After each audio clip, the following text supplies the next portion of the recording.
Tonight we'll be reading Satipaṭṭhāna Meditation and Practice Guide by Bhikkhu Analayo, Chapter 2. If there's more time, I'll read Chapter 8. In the introduction, I briefly mentioned that in spite of the amount of detail that I had been able to gather in the course of my research published as Satipaṭṭhāna, the direct path to realization, I still felt I was somehow missing the overall picture. The different exercise found under the heading of contemplation of the body and contemplation of dharmas, in particular, seems somewhat too complex as a whole for me to get a clear sense of the thrust of these two Satipaṭṭhānas. Yet another stumbling block for me was that all four Satipaṭṭhānas are combined into a single unified practice in the Anapanasati Sutta, based on the breath, which in itself is a bodily phenomenon.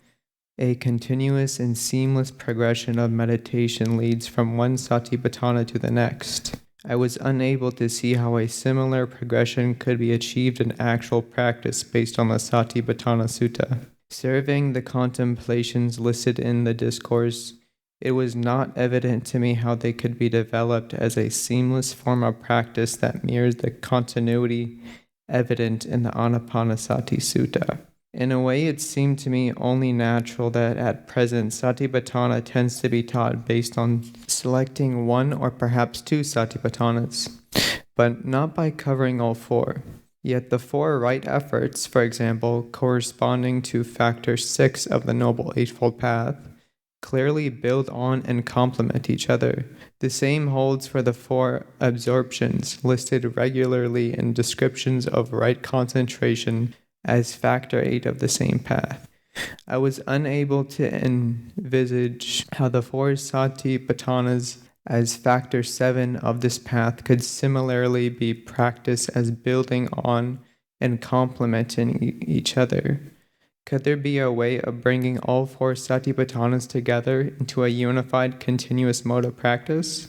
Would it not be possible to develop a seamless continuity with each Satipaṭṭhāna building on the next, complementing one another?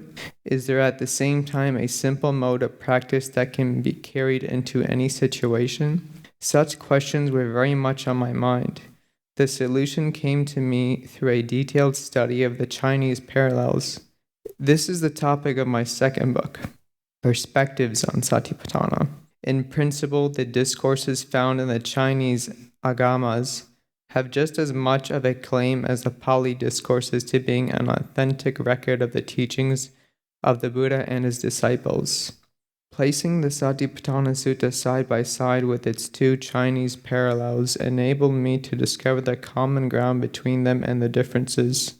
Although the next chapters will be based on the Pali version, the comparative perspective that I gained from studying the Chinese parallels informs my approach. Since the present book is predominantly meant as a guide for meditation practice, I will not mention all of the variations in the parallels. The relevant information in this respect can be found in my other publications, to which I will be referring in the course of my discussion. Perhaps at this point it might also be good to mention that the undertaking of such comparison with parallel versions does not mean that what is not found in all versions should just be rejected.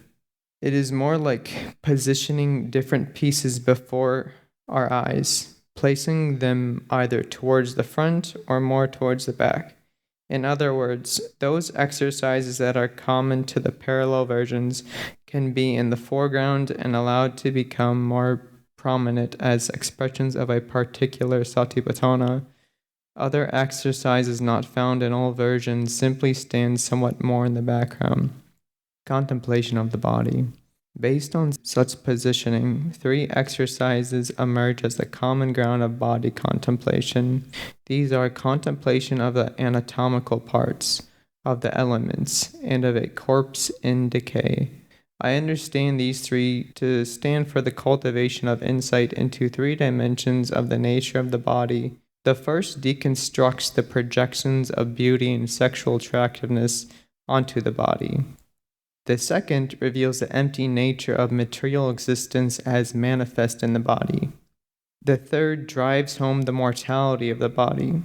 An alternative approach to the third contemplation could be to take the stages of decay of a corpse to highlight the body's inherent lack of beauty. Since this topic has already been covered by contemplation of the anatomy, and in view of the importance of facing our own death, however, my own approach to this exercise is to cultivate it as a pointer to mortality. With the three contemplations of the anatomical parts, of the elements, and of a corpse in decay, the first Satipaṭṭhāna clearly becomes a way of cultivating insight into the nature of the body.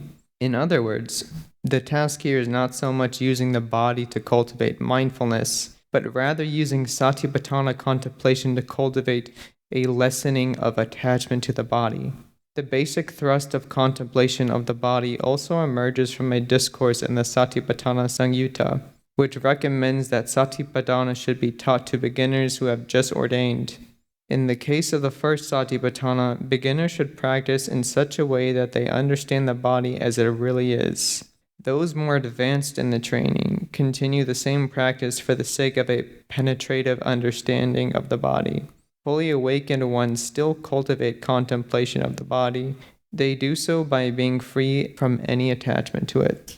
Needless to say, the continuous relevance of contemplation from the beginner's cultivation all the way up to an arhat's freedom of attachment applies similarly to the other three Satipaṭṭhānas. In the case of the body, then, from a practical perspective, the task is indeed to understand it as it really is. Such understanding becomes increasingly more penetrative in such a way that it results in gradually eroding all attachments to the body. This is not to say that using the body to cultivate mindfulness has no importance. On the contrary, this is an essential dimension of practice. In fact, exercises like mindfulness of the four postures and clearly knowing bodily activities have a remarkable potential. Much of what I said in the previous chapter is precisely about this potential.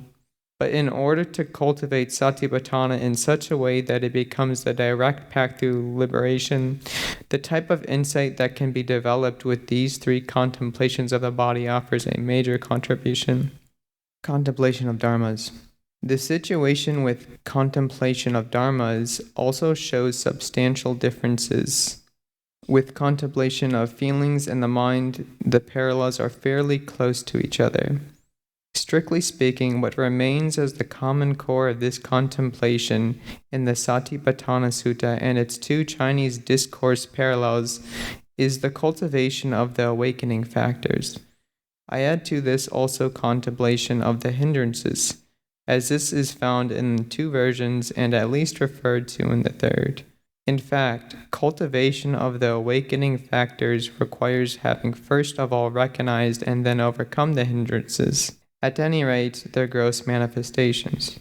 The impression that emerges from foregrounding the awakening factors, together with the hindrances, is that the contemplation of dharmas is also about monitoring the mental qualities that obstruct and those that lead forward on the path to liberation. In other words, contemplation of dharmas is about the type of mind in which awakening can or cannot take place. This perspective helped me to build a bridge to contemplation of dharmas in the Anapanasati Sutta, where the task is to cultivate insight perspectives alongside awareness of the changing nature of the breath. These insight perspectives are to contemplate impermanence, dispassion, cessation, and letting go. Cultivation of the awakening factors in such a way that they fulfill their awakening potential similarly requires proceeding through the themes of dispassion and cessation, culminating in letting go. In this way, reading side by side the sections on the contemplation of dharmas in the Satipaṭṭhāna Sutta and the Anapanasati Sutta points to those mental qualities and insight topics that are particularly helpful for the realization of Nibbana. 7 contemplations. This understanding of the basic thrust of each Satipaṭṭhāna has helped me to resolve the question I had. The remainder of this book is dedicated to depicting how in actual meditation a seamless continuity in the practice of all 4 Satipaṭṭhānas can be achieved.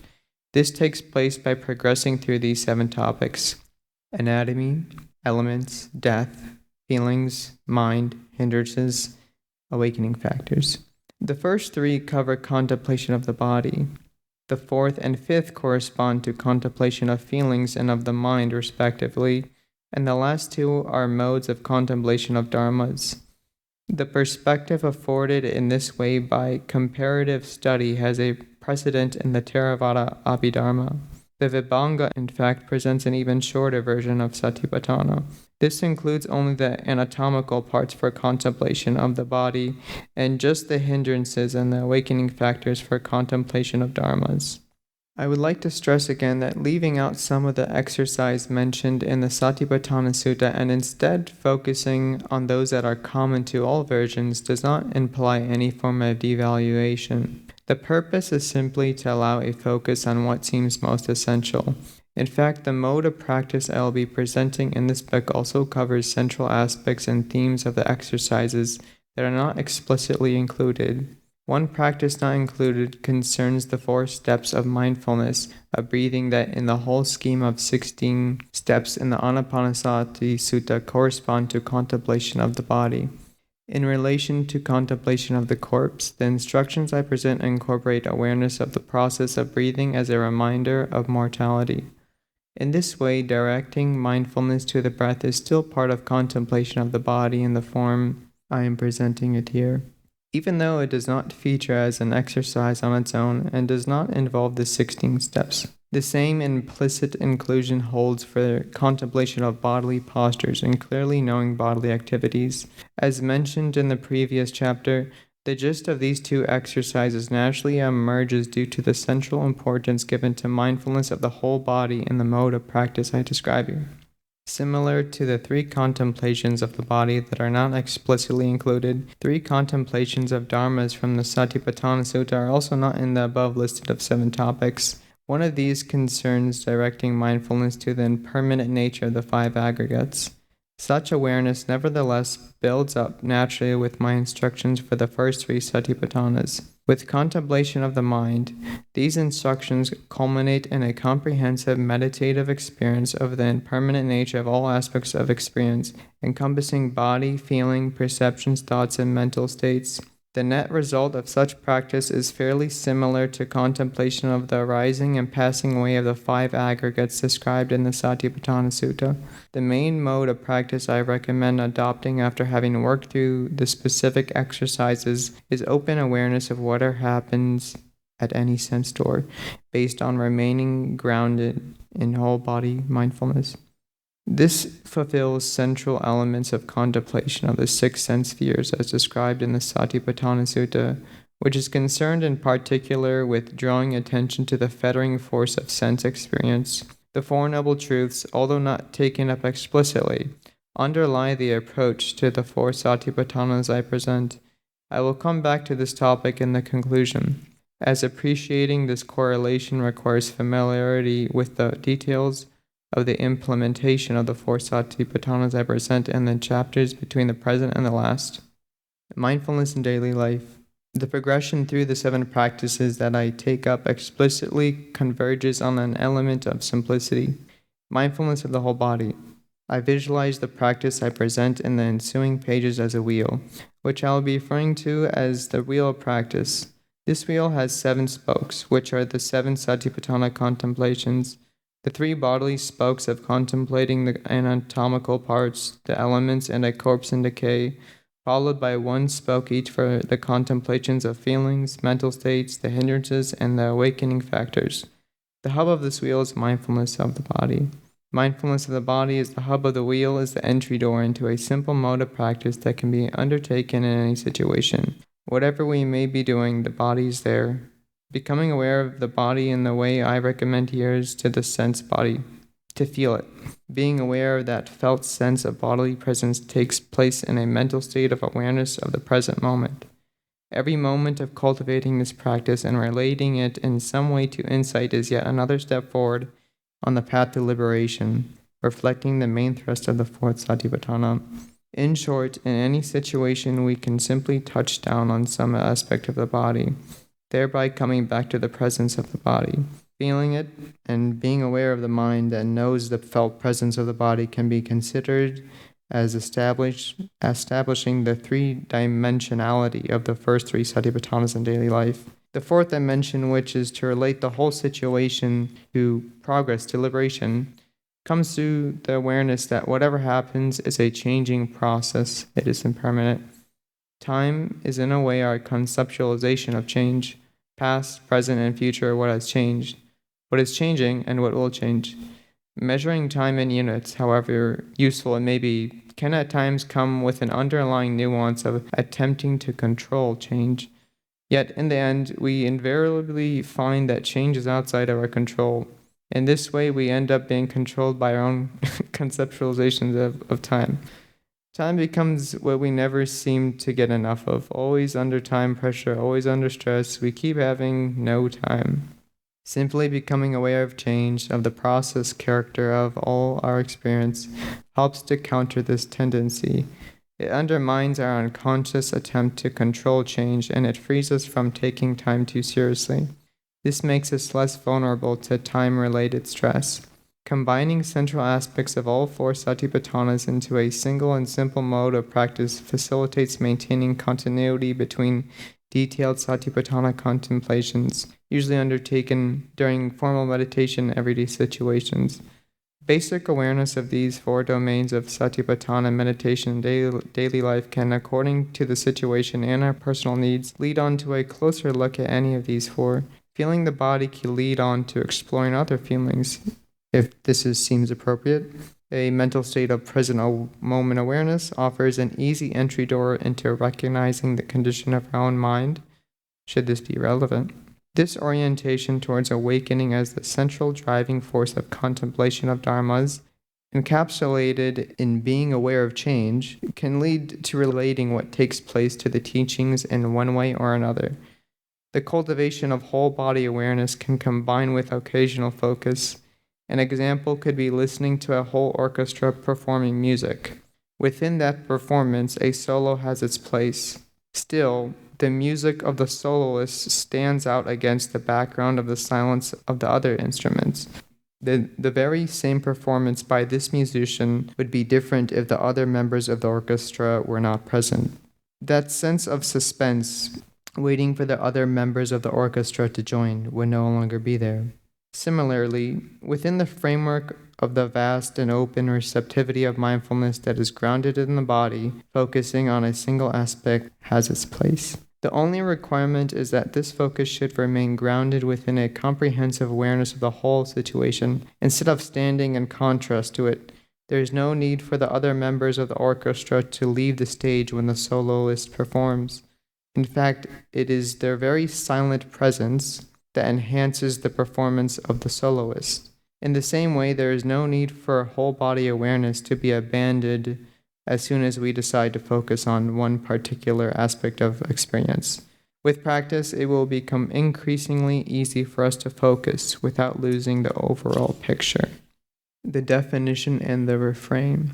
According to a part of the instructions in the Satipaṭṭhāna Sutta that I like to refer to as the definition, practicing each of the four Satipaṭṭhānas requires bringing into being the following four qualities: diligence, clearly knowing, mindfulness, freedom from desires and discontent, literally covetousness and sadness with regard to the world. The quality of mindfulness in the mode of practice I present here is in particular mindfulness grounded in the proprioceptive awareness of the body. A primary aspect of diligence is, in my understanding, the effort to meet the present moment in its internal and external dimensions with sustained interest. The quality of clearly knowing comes to the forefront through acknowledging the changing nature of the present moment. This nourishes the seeds of insight into impermanence, which build the foundation for insight into dukkha and not self. Such insight is precisely what enables us to become increasingly free from desires and discontent with regard to the world. The relevance of impermanence for each and every Satipaṭṭhāna emerges from another part of the instructions, which I like to call the refrain. In the case of body contemplation, this proceeds as follows. In regard to the body, one abides contemplating the body internally, Or in regard to the body, one abides contemplating the body externally. Or in regard to the body, one abides contemplating the body internally and externally. Or one abides contemplating the nature of arising in the body, or one abides contemplating the nature of passing away in the body, or one abides contemplating the nature arising and passing away in the body. Or mindfulness that there is a body is established in one just for the sake of bare knowledge and continuous mindfulness. And one abides independently, not clinging to anything in the world. The following 4 domains of Satipaṭṭhāna practice emerge. Contemplate internally, externally, and both. Contemplate the nature of arising, passing away, and both. Establish mindfulness just to know and be mindful. Dwell independently without clinging to anything. Internal and external. The implications of the reference to internal and external practice are not immediately obvious. Various interpretations have been proposed. What remains certain is that this part of the refrain points to the need to be comprehensive in our cultivation of Satipaṭṭhāna. The interpretation that, to my mind, makes the most sense from a practical viewpoint is to take external as referring to others. Our own body is made up of anatomical parts and elements, and after death we will go through the stages of decay of a corpse. The same holds for the bodies of others. We react to certain experiences with pleasant, unpleasant, or neutral feelings, and so do others. We experience certain mental states, including the hindrances and awakening factors, and so do others. Although to be able to sense directly the feelings and mental states of others would require telepathic powers, at least a basic degree of recognition can be achieved through external observation. It is possible for us to understand from the facial expression, bodily posture, and tone of voice if another person is experiencing pleasant, unpleasant, or neutral feelings. It is similarly possible through reliance on such external observation to have an idea of what is mostly going on in the mind of another. Here, sustained cultivation of awareness of the whole body has an additional benefit to offer. A natural result of the increased attention given to our own bodily posture and activities is that those of others also receive more than average attention. This in turn makes us more easily become aware of what others communicate on the bodily level. At times this can be a better guide to assessing what is happening for them on the feeling and mental level than what they say. In this way, the practice of mindfulness of the body can become a helpful tool for better understanding and interacting with others. Adopting the proposed interpretation of the qualification external as referring to others would imply understanding any contemplated phenomenon from the viewpoint of its internal and external manifestations. By shifting from internal to external, we increasingly learn to broaden our perspective from seeing only our own subjective viewpoint to taking into account the viewpoints of others. When interpersonal conflicts arise, we learn to be aware not only of our needs, of what we would like to happen and where we feel we have been wrong, but also of how the situation appears to others. What are their needs? In what ways do they feel they have been wronged? What would they like to happen? More and more we learn to understand the many ways in which others are impacted by what we do and say. In this way, formal meditation and mindfulness in daily life seamlessly merge, building on the embodied presence of mindfulness. Mindfulness of the body forms a backdrop for anything that happens, building a bridge between sitting practice and various activities. External contemplation of this type would be more relevant for everyday life and less a matter of formal sitting meditation. Even a Buddhist monastic living in seclusion will have to go out daily to collect alms food and join the monastic community every fortnight for the recital of the Code of Rules. Thus, occasions for such external contemplation manifest naturally, even more so for the average lay practitioner in the modern world. The external dimension in the cultivation of mindfulness makes an important contribution to the growth of insight. In the end, what counts is the degree to which any insight leads to actual transformation. For this to happen, insights gained during formal meditation need to be applied in daily life. They should be put to the test when facing the vicissitudes and challenges that occur outside of seclusion of formal meditation retreat.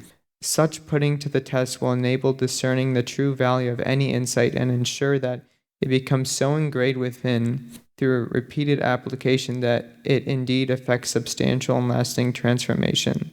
Another aspect of the distinction between internal and external Satipaṭṭhāna meditation is to reinforce a relationship drawn in the previous chapter between mindfulness and breadth of mind. It is precisely the wide-angle vision cultivated in this way that naturally leads to contemplating any particular phenomenon from both perspectives combined, internally and externally. Take in the case of anger as an example. How does it feel when I get angry? How will others feel when they get angry? How do I feel when others get angry at me? How will others feel when I get angry at them? Only when we take into account these complementary perspectives do we really understand how painful anger is. Since the external dimension of the manifestation of anger will most likely show up outside of formal sitting meditation, another point from the last chapter comes up again here. This is the pressing need to develop a formal practice that enables bringing the qualities of mindful observation into daily life. For Satipaṭṭhāna meditation, daily activities and interactions are crucial training grounds. Nevertheless, the instructions mention first the internal and then the external. This gives the impression that familiarity with the contemplated phenomenon is first of all to be established in relation to ourselves, before contemplating the same in its external dimension. In other words, the pressing need to bring mindfulness into daily life should not become an excuse for neglecting formal sitting. First of all, we establish some degree of expertise within, then we are ready to move out into the world. Having moved out into the world, we return again to the meditation seat to deepen our practice further, and so on. A simile that can be taken to illustrate the progression from the internal to the external dimensions of mindfulness practice describes the cooperation of the two acrobats. The two acrobats need to take care to establish, first of all, their own balance. Based on such internal balance, they are able to take care of the others and perform well. Similarly, the internal practice of Satipaṭṭhāna builds the indispensable foundation for being able to remain established in Satipaṭṭhāna when dealing with others. In this way, facing the outside world will naturally lead to increasing degrees of patience and kindness, precisely through the foundation laid in mindfulness practice. Although proceeding from the internal to the external offers a meaningful progression, this does not imply that it is in principle impossible to proceed from the external to the internal. A case known to me personally illustrates this. A woman had a severely handicapped baby, which among other problems was blind and deaf. Taking care of her child for many years, she learned to pay very close attention to whatever the child seemed to experience on the bodily, feeling, and mental level. When she subsequently came to sit a course on the Satipaṭṭhāna, she immediately felt she was in familiar terrain. Her child had, in a way, already taught her about the first three Satipaṭṭhānas. Having already developed familiarity with the external dimension of mindfulness practice, it was easy for her to explore the internal dimension as well as to broaden the perspective by bringing it in the fourth Satipaṭṭhāna. The formulation of the first part of the refrain comes with a doubling of the reference to the body. In regard to the body, we abide contemplating the body. The same holds for the other three Satipaṭṭhānas. A similar doubling is also found in relation to the individual contemplations, to which I will turn in subsequent chapters. I understand this doubling to imply that, out of the whole range of bodily phenomena, particular instances are selected for closer observation. In this way, the refrain, as well as the individual exercises, share a concern with specific aspects. To return to my earlier example, anger is one particular mental state. To understand this state requires a clear recognition of the presence or absence of anger and of its manifestations internally and externally. The relationship between the individual Satipaṭṭhāna contemplations and mindfulness of the body in daily life can be illustrated with the example of a lotus flower. When the sun shines, the petals open, and the whole beauty of the flower and its fragrance manifests. This represents the experience and depth of practice in formal meditation when working with the individual contemplations to explore the internal dimensions of Satipaṭṭhāna. At other times, the petals close and we still see the outer parts of the petal, but no longer smell the fragrance. This stands for mindfulness in everyday life, which affords us an opportunity to explore the external dimension of Satipaṭṭhāna. Whether opened or closed, it remains the same flower. Similarly, the internal and external complement each other. At the same time, there is a difference between directly experiencing something within and observing it externally. Likewise, when the petals close, the whole beauty of the lotus is now more within. Only when the petals open do we fully experience the fragrance of the lotus, which represents the distinct flavor of direct experience within. As practice progresses, the distinction between internal and external dissolves, and we contemplate internally and externally. This serves to clarify that the distinction between internal and external modes of practice is not meant to encourage the construction of a sharp dichotomy, the creation of two watertight compartments unrelated to each other. Instead, the internal borders on the external and vice versa. The two terms simply refer to parts of what is, after all, a continuum of experience. In practical terms, to stay with my earlier example, with practice undertaken internally and externally, we are just aware of anger manifesting, regardless of whether this manifestation is within or without. Inasmuch as the external mode of Satipaṭṭhāna tends to be more prominent in daily life practice, and the internal informal meditation, the coming together of the two with contemplation undertaken internally and externally exemplifies the fact that in principle there need not be a conflict between these two settings. Instead, once mindfulness is well established, formal meditation imbues daily activities and transforms them. Daily activities in turn offer a touchstone and training ground for whatever insight has emerged in formal sitting, enabling it to deepen on a very practical and personal level. These two dimensions are part of a continuum of practice. To view them as such helps to discern the single thread of embodied mindfulness that can unite them into a harmonious whole. With sustained practice, what comes to us from the domain of the external need no longer be experienced as a disturbance, but can be harmoniously integrated as food for our awareness. Even outside of formal meditation, mindfulness can remain so well established that we notice clearly what happens internally, how we react on the mental level. With Satipaṭṭhāna cultivated internally and externally, everything becomes part of a continuous practice, and we are more and more at ease among the vicissitudes of life, as if we were fish in water. The nature of arising and passing away. The second domain of the refrain has no doubling of the references to the body, or feelings, mind, and dharmas. I understand this to imply that practice now moves from particular aspects to what they all have in common. They are all of the nature to arise and pass away. Here the task is to recognize the process character of all aspects of experience. Noticing when anger has arisen, to stay with the same example, leads on to noticing when it has passed away. Through having recognized the presence and absence of an individual mental state like anger, we come to appreciate that the nature of arising of mental states has its complement in the nature of their passing away. All of these share the nature to arise and pass away. This part of the refrain is of considerable significance, as it points to a direct experience of the impermanent nature of all aspects of experience. It is perhaps for this reason that a discourse in the Satipaṭṭhāna Samyutta draws a distinction between Satipaṭṭhāna and the cultivation of Satipaṭṭhāna. The four contemplations of body, feelings, mind, and dharmas are Satipaṭṭhāna ways of establishing mindfulness. The cultivation of these four modes of establishing mindfulness takes place through contemplating the nature of arising, of passing away, and of both in relation to each of these four. In other words, the foundation laid by way of establishing mindfulness of the body, feelings, mind, and dharmas should lead on to cultivating insight into impermanence in order to actualize the liberating potential of mindfulness practice.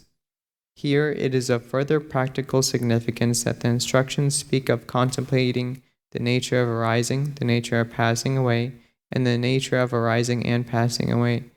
I take this to imply that the instructions can be filled even if we should miss the actual moment of arising or the actual moment of passing away. Due to the swiftness of such moments, being aware when this actually happens is not easy. Instead, from a practical viewpoint, these instructions can be understood to cover also the retrospective realization that a particular phenomenon has arisen and is now present, or else that in the meantime it has passed away and is now no longer present. This much would suffice to realize that this phenomenon is indeed of the nature to arise and pass away, even if it should not have been possible to catch it exactly at the same time it arose or at the same time it passed away. Just as with the internal and external dimensions of practice, here too the terms arising and passing away do not reflect a fundamental dichotomy, but rather refer to dimensions in a continuum of changing experience. Practice proceeds from the more easily noticed arising of things to noting their passing away, thereby ensuring that we do not settle into a cozy self-complacency about the nicety of things that arise, but also fully take home the considerably less cozy aspect of impermanence, namely that things pass away, that sooner or later they come to an end. These two dimensions converge in the awareness of continuous change as the arising and passing away of all aspects of experience. The average perspective of the untrained mind is to focus on what arises, what is new and fresh. Where areas, what is old, passes away and ceases is avoided. Shifting from arising to passing away helps to counter this unbalanced perspective. Once balance has been established, the final aim is to see both aspects as parts of a continuum. In short, without any exception, body, feelings, mental states, and dharmas are all changing phenomena. They arise and pass away. In this way, genuine insight into the all-pervasive process character of experience becomes firmly established. Such awareness of change comes with a built-in pointer towards emptiness. Seeing the arising and passing away of phenomena, we increasingly learn to let go, in the sense of no longer holding on to one thing or another as something that is or is not. It is impossible to point to anything as a self-sufficient and independent entity that exists on its own. All is simply an arising and a passing away. How meaningless it is to try to hold on to changing phenomena. How meaningless it is to fight and quarrel. How meaningless it is to try to enforce control and get everything exactly as we want. After all, even if we are successful, it will all change again soon enough. In a way, the first and second domain of the refrain can be considered to lay out the ground of the world of our Satipaṭṭhāna experience. The internal and external contemplations cover the spatial dimensions of contemplated phenomena, arising and passing away, the temporal dimension of their constant change. I think I'll stop there for tonight. Thanks for listening.